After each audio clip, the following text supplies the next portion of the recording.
President Bongbong Marcos. Thank you, sir, for coming to Antique once again. Hindi ko na mabilang ang dami ng beses ng pagpunta mo po dito. At tuwing dumarating ka, nagbibigay ka ng tulong para sa mga magsasaka at mga mangingisda.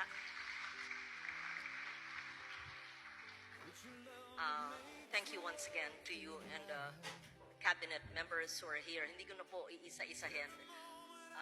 Sa akong makasimanwa, sa Antique, at sa lahat ng mga regional officers of the different national agencies, mayat nga aga, kanyo tanan. I am grateful for the support of the national government because when we dreamt about this vision of having an airport here, kung napansin po nyo, yung unang building ay ayon kay Secretary Lopez, mukha daw Rural Health Center yung loob. Pero ngayon talagang ganap na airport na. Siyempre, nung panahon naman na tinayo yon decades ago, ay wala pa namang pondo. Nagsimula po ito ng vision ng 2014 or 15. Hindi ko na sana napapanggitin yung anecdote na isang senador sa Panay ay sinabi, pero pinaalala sa akin ni President BBM ngayon lang. Sabi niya, ang kailangan nyo dyan, kambing, dahil puro talahib tayo noon. Na-challenge po ako na magpatayo ng airport dito. Dahil pag nandito tayo sa San Jose, ay 4 na oras sa Iloilo Airport at halos 6 na oras pag nakakotse pa sa Katiklan. Salamat po sa DOTR. Salamat po sa CAAP.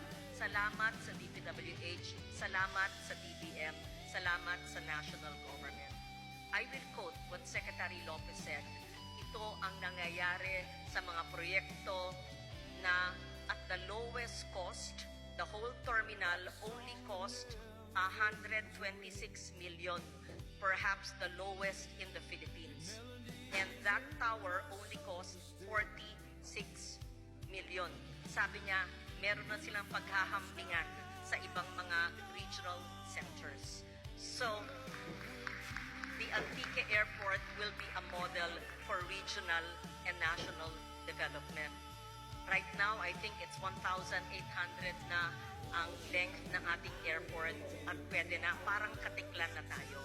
So, even if a senator would envision something, but if the national government, DPM, the agencies of government would not support, our vision will not happen. And this is what happens when we plot, when we work, when we cooperate and support. Amidst all the political noise, what is important are the development projects that we bring to local governments, where farmers and fisher folks and micro-enterprises and students and trade and tourism will ensue. This is an airport that will not only benefit Antique, but Iloilo and the other provinces in Panay as well.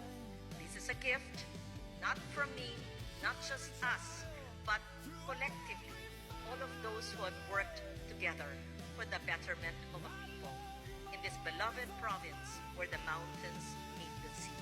Once again, I am grateful to you, Mr. President, my former colleague in the Senate, my kababata, my dear friend, for coming once again to our dear province of Antique, for giving the much-needed support and boost for the province of Antique. Duro gid salamat, palangga